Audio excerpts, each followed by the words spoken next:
Pada tahun 1025 Masehi, Kaisar Chola yang bernama Rajendra I melancarkan serangan laut ke Sriwijaya di daerah maritim Asia Tenggara. Ekspedisi luar negeri Rajendra ini merupakan peristiwa yang tidak biasa dalam sejarah India, serta hubungan mereka dengan Asia Tenggara relatif baik. Pada peristiwa itu, beberapa tempat di daerah sekitar Selat Malaka diserang oleh Rajendra dari dinasti Chola. Karena invasi Chola ini, dinasti Sailendra di Sriwijaya akhirnya jatuh. Dan invasi ini juga bertepatan dengan perjalanan pulang cendekiawan Buddhis Bengali yang bernama Atisa, yang dari Sumatera lalu ke India dan lanjut ke Tibet pada tahun 1025 Masehi. Dan berikut ini adalah kisah invasi dinasti Chola ke Sriwijaya.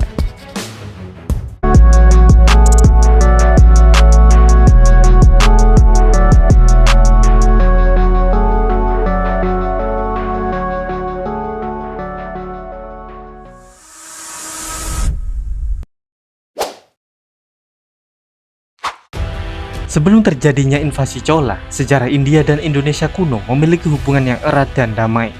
Oleh karena itu, invasi kerajaan India ini merupakan peristiwa yang tidak biasa dalam sejarah Asia Tenggara. Pada abad ke-9 dan ke-10, Sriwijaya sendiri punya hubungan yang dekat dengan Kekaisaran Pala di Benggala dan dibuktikan dengan prasasti Nalanda pada tahun 860 yang menyebutkan Maharaja Balaputra dari Sriwijaya mendirikan sebuah biara di perguruan tinggi Nalanda di wilayah Pala. Sedangkan hubungan antara Sriwijaya dan dinasti Chola di India Selatan sudah terjalin dengan baik pada masa pemerintahan Raja Chola I. Pada tahun 1006 Masehi, seorang Maharaja Sriwijaya dari dinasti Sailendra, Raja Sri Marawijaya Tunggawarman, membangun wihara Chudamani di kota pelabuhan Nagapattinam. Tapi sayangnya, pada masa pemerintahan Rajendra Chola I, hubungan antara Chola dan Sriwijaya memburuk karena kota-kota di daerah kekuasaan Sriwijaya diserang oleh orang-orang Chola. Diketahui orang-orang Chola juga mendapat pemasukan dari pembajakan dan perdagangan luar negeri, dan terkadang armada Chola menyebabkan penjarahan dan penaklukan sampai ke daerah Asia Tenggara. Sementara itu, Sriwijaya yang sudah menguasai dua titik jalur laut utama di Nusantara, yaitu Selat Malaka dan Selat Sunda, merupakan kerajaan perdagangan besar yang punya armada laut yang tangguh. Saat itu, Selat Malaka dikendalikan dari Kedah di Semenanjung Malaya dan dari Panai di Sumatera.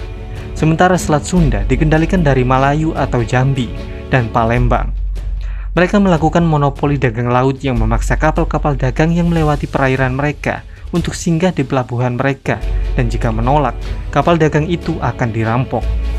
Alasan dari ekspedisi kerajaan Chola ini masih belum jelas, tapi seorang sejarawan menyatakan kalau invasi Chola ini mungkin disebabkan karena upaya Sriwijaya untuk menghambat perdagangan Chola dengan kerajaan-kerajaan di timur, terutama di Cina, atau mungkin karena Rajendra yang memang ingin memperluas wilayahnya. Teori lain juga menyatakan kalau alasan dari invasi ini mungkin karena geopolitik dan hubungan diplomatik, karena Raja Suryawarman I dari kerajaan Khmer meminta bantuan ke Rajendra untuk melawan kerajaan Tambralingga. Setelah tahu musuhnya meminta bantuan Rajendra dari Chola, kerajaan Tambralingga juga meminta bantuan ke Raja Sriwijaya, Sang Rama Wijaya Tunggawarman, dan akhirnya masalah ini menyebabkan konflik antara Chola dengan Sriwijaya. Selain itu, aliansi ini juga bernuansa agama karena kerajaan Chola dan Khmer merupakan kerajaan Hindu Siwa, sedangkan Tambralingga dan Sriwijaya adalah kerajaan Buddha Mahayana.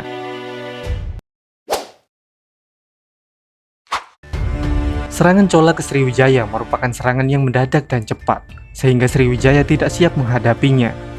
Biasanya para pelaut India berlayar dari perairan India melewati Teluk Benggala dan singgah di pelabuhan Lamuri di Aceh atau Kedah di Semenanjung Malaya sebelum masuk ke Selat Malaka. Tapi kini, armada Chola berlayar langsung ke pantai barat Sumatera. Kemudian mereka terus berlayar menyusuri pantai barat Sumatera menuju ke selatan hingga ke Selat Sunda.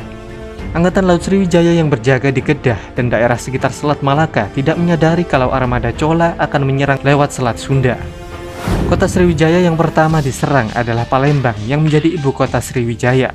Serangan yang tidak terduga itu berhasil membuat Chola menguasai kota dan menjarah istana kerajaan serta wihara-wihara.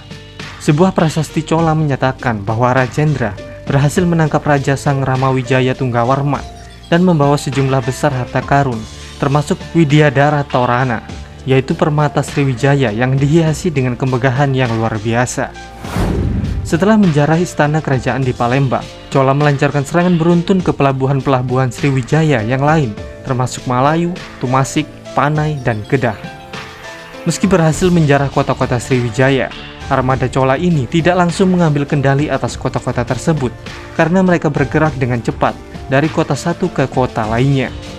Taktik serangan mendadak ini kemungkinan adalah kunci dari kesuksesan Chola dalam invasi ini, karena Mandala Sriwijaya saat itu tidak sempat melakukan persiapan pertahanan dan mengorganisir pasukannya.